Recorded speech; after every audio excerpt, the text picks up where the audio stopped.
Salut toi, oublie pas de t'abonner et de me suivre sur Twitter, le lien est en description, et tu peux aussi choisir le thème de la prochaine vidéo en commentaire.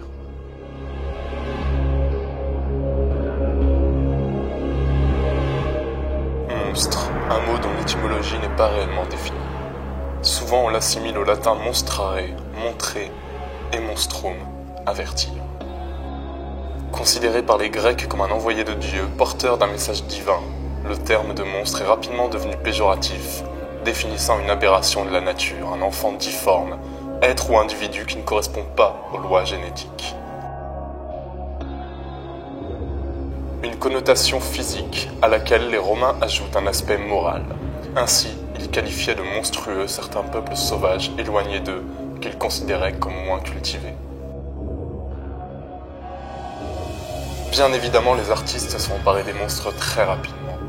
Ils hantent la littérature depuis des siècles. Ils sont des défis pour les héros chevaleresques, des dragons, des bêtes difformes. Puis se glissent rapidement en nous, au début du XXe siècle, avec l'arrivée de la psychanalyse. Nous devenons nos propres monstres. C'est très sérieux comme vidéo en fait, finalement. Et pour m'accompagner sur... Waouh. Et comme invité, je vous présente Redje le gorilla, qui va nous parler immédiatement de King Kong, du coup. Non mais, par rapport au pseudo, en fait. Redje le gorilla, King Kong le gorille. C'était une vanne, c'est pas grave si tu l'as pas comprise. Ouais, t'avais raison, c'est un gros beauf. Je suis d'accord, non mais regarde là. Là, tu vois, je vais apparaître 2 secondes dans sa vidéo, il va me mettre dans le titre, dans la miniature, ce petit enculé, hein. Je t'ai dit, hein, moi j'ai accepté son feat par pitié, hein. Franchement il m'a fait un peu de la peine et j'ai pas réussi à dire non, quoi. Non mais, qu'est-ce que je fous sur sa chaîne, mais je peux pas le saquer lui. Ah oui, donc t'as demandé à tout le monde en fait. On lance le générique.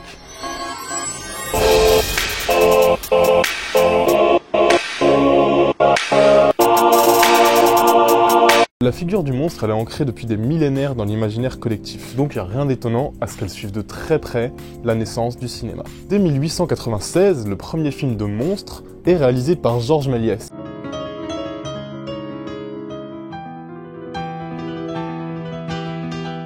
S'en suivront des films avec des monstres filmés de manière beaucoup plus explicite, notamment grâce aux évolutions technologiques, par exemple en 1915 avec The Dinosaur and the Missing Link, ou en 1933 avec le très célèbre King Kong.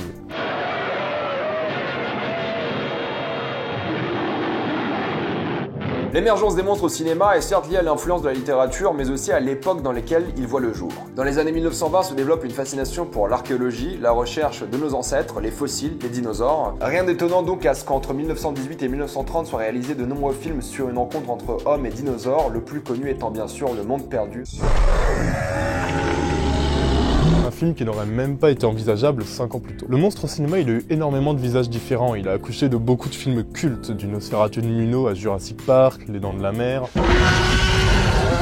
Donc dans cet épisode, j'ai essayé de jeter un regard sur 3 facettes bien distinctes du sujet, et on va commencer avec un angle qui rejoint la vision psychanalyste de la monstruosité. Ma main a coupé, ça va encore tourner autour du trou de balle, cette histoire. Et le premier film sera donc un film américain, sorti en 2016. Avec Anna Thaoué, mais qui reste assez méconnu, puisque ni Durandal ni MJ n'en ont parlé, ce qui est généralement un signe d'assez bon film. Moi je cautionne pas les clashs. On va donc parler de Colossal.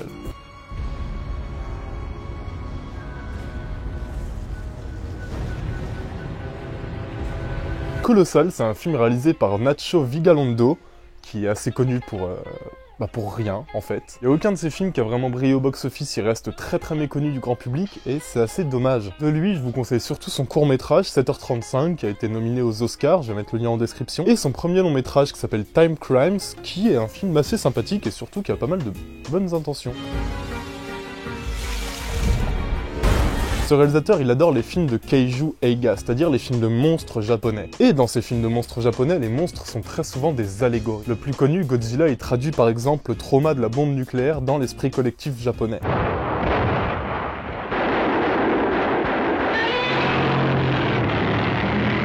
Et Godzilla, c'est l'influence principale de Colossal, un tout petit film réalisé avec 15 millions de dollars, soit 5 millions de moins que Star 80 ou que Camping 3. Qu'est-ce que tu viens m'emmerder pendant que je suis en train de faire l'amour, enculé? Kevinou, j'attends. Ferme ta gueule! On suit l'histoire de Gloria, une femme adorable incarnée par Anna Hathaway, qui est une écrivaine au chômage et qui est donc profondément alcoolique puisqu'elle descend 2 bouteilles de vodka par jour, qui est pourtant pas énorme sur l'échelle de la consommation journalière bourguignonne. Mais ça suffit à ce que son petit ami, lassé de la voir s'autodétruire, décide de la chasser de chez lui. Out of control, and I love you, but I cannot deal with you in that state. Talking about So I have packed your things. They're in the bedroom. what? You can keep the cases. They're What? cheap ones. What? Elle se rend donc dans sa ville d'enfance et retrouve Oscar, donc son ami d'enfance, qui va la soutenir psychologiquement. En lui proposant de bosser dans un bar, ce qui a autant de sens que de donner une soupe de pangolin à un hypocondriaque. Évidemment, ses problèmes d'alcool s'intensifient. Au même moment, à Séoul, la ville est attaquée par un gigantesque reptile géant sorti de nulle part. Whether we need to revise our entire understanding of the laws of physics. With hundreds of specialists. Rapidement, Anna Hathaway se rend compte qu'elle contrôle le monstre. Vous comprenez le sous-texte qui est clairement explicite. Gloria est son propre monstre et ses démons intérieurs s'incarnent, prennent vie jusqu'à détruire son monde. It's dancing. Is dancing like... Holy shit. On n'est donc ni dans un drame, ni dans un kaiju Eiga à proprement parler, mais dans une sorte d'ovni, et c'est ça qui fait l'intérêt du film. Le film n'a pas peur d'aller dans toutes les directions, mêlant habilement film fantastique, comédie romantique, drame, et ça participe complètement à son étrangeté. Oscar va jalouser le pouvoir de Gloria et leur relation va devenir toxique tant ils chercheront, l'un et l'autre, à se tirer vers le bas, à se faire du mal, et c'est un exemple parfait de monstruosité intérieure. You don't want a beer? I'm good, Oscar, thanks. Why? Because you're keeping an eye on me, right? Well, don't. It's not like when people keep tabs on me. I'm not keeping tabs on you. Then have a beer. Vigalondo, il a une certaine science du découpage et de la mise en scène, c'est pas facile d'alterner autant de nuances autour de ces deux personnages principaux, qui sont d'ailleurs super bien interprétés par Hathaway et Sudeikis. Au bon lait des brebis. Et le rythme fonctionne toujours très bien, bon, malgré quelques petits flashbacks pas très subtils, ça reste accrocheur tant il y a cette volonté de toujours effleurer le film de monstres sans perdre de vue l'échelle des personnages.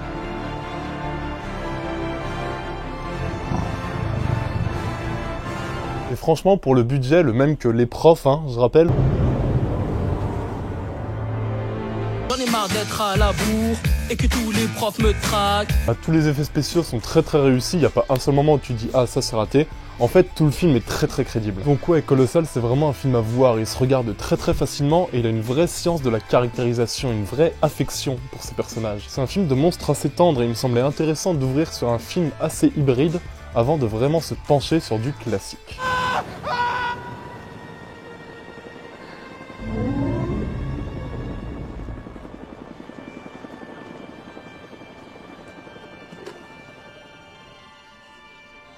Et puisqu'on parle de classique, est-ce que tu peux nous parler d'Universal Monsters? Bien sûr, fondé par Cal Lamel en 1912, Universal Pictures ne fait à sa naissance pas partie des Big Five, c'est-à-dire des plus gros studios américains possédant leur propre salle.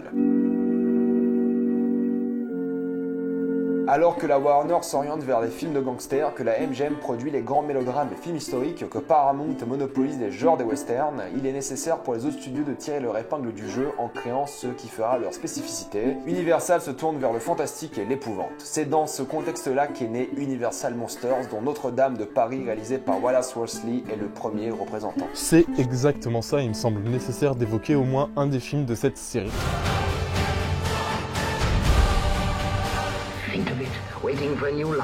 Et on va s'attarder sur mon petit coup de cœur de cette série, le film Le Fantôme de l'Opéra, sorti en 1925.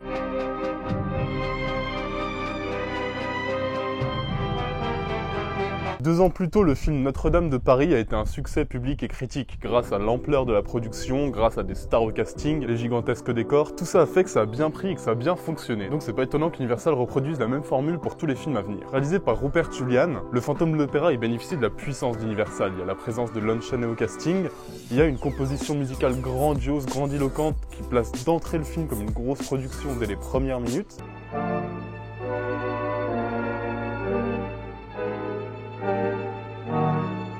Il y a les décors faramineux, on sent qu'Universal croit vraiment en sa série, au point d'être un peu intrusif. Et oui, parce que le film il a une jeunesse compliquée, Universal a recoupé le film de manière à ce que la romance soit plus présente, et à diminuer un peu l'aspect thriller psychologique, avant de faire marche arrière, mais malheureusement il y a des scènes qui ont été perdues dans le processus et qui sont aujourd'hui introuvables. En tout cas, Le Fantôme de l'Opéra, c'est un film qui penche clairement vers l'expressionnisme allemand, avec ce jeu sur les ombres, cet aspect mécanique dans la direction d'acteur, ces lumières qui participent à la psyché des personnages. C'est la première constatation qu'on peut faire, c'est beau quoi.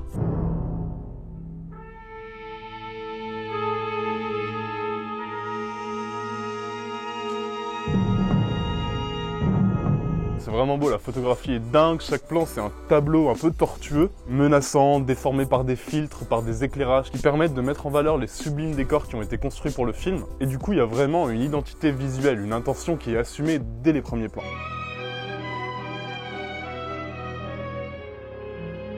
Ce qui est intéressant aussi dans ce film, c'est le traitement du fantôme.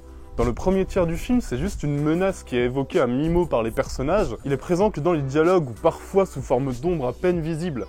Mais c'est ce qui donne à ce personnage une espèce de stature. C'est ce qui permet de rendre un personnage mythologique, de lui conférer un statut de légende urbaine, retarder au maximum son apparition pour que celle-ci soit la plus impactante possible. Évidemment, quand il se dévoile, du coup, la scène est très forte.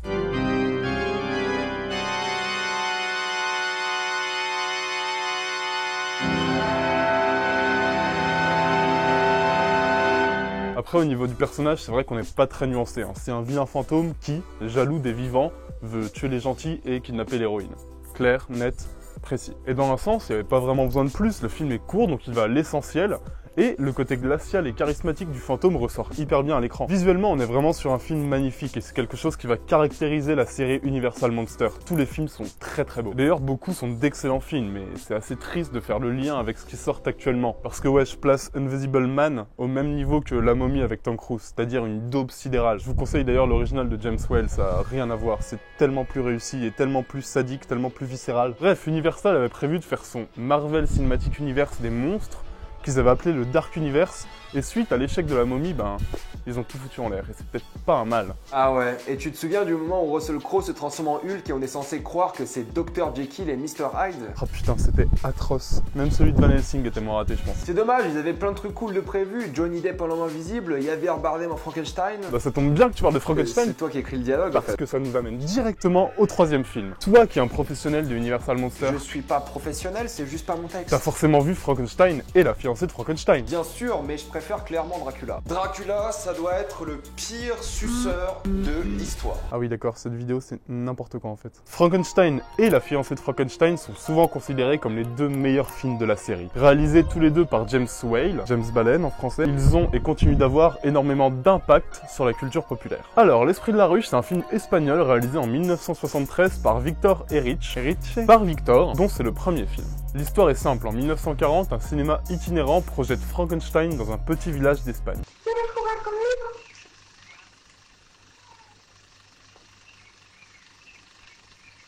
Une gamine de 8 ans assiste à la projo et, fascinée par le film, elle se persuade que le monstre existe réellement et qu'il hante une ferme isolée non loin du village où elle habite. À la base, il s'agissait d'un véritable remake du Frankenstein de 1931, mais à la lecture du scénario, les producteurs jettent l'éponge. Trop cher et trop compliqué pour un premier film. Des lames de sel.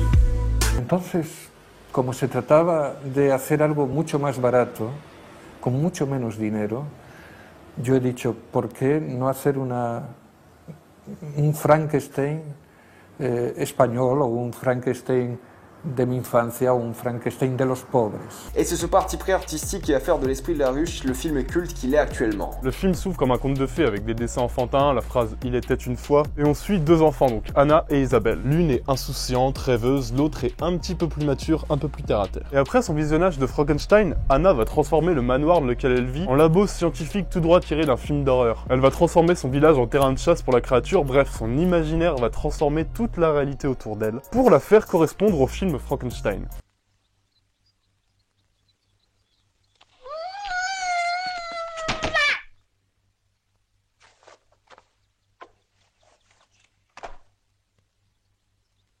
Et c'est l'une des premières forces du film, le monde entier n'est vu qu'à travers le regard de ces deux gamines. Regard qui est d'une pureté absolue. Elles cherchent la créature en traversant un monde d'adultes qui n'est qu'une toile de fond pour leur imaginaire finalement. Les références à Frankenstein sont explicites, que ce soit par la citation ou par la prise de certains plans. Jusqu'à une séquence magnifique entre Anna et la créature, une séquence qui a clairement influencé Guillermo del Toro et qui a défini parfaitement ce qu'est le réalisme poétique.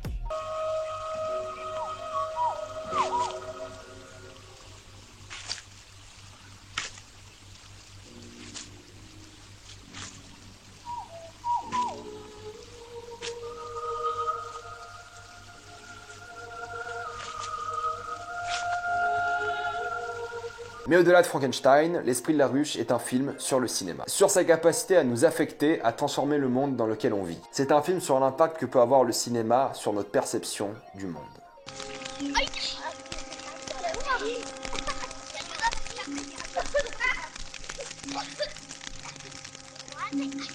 Alors, est-ce qu'il y a un monstre dans le film?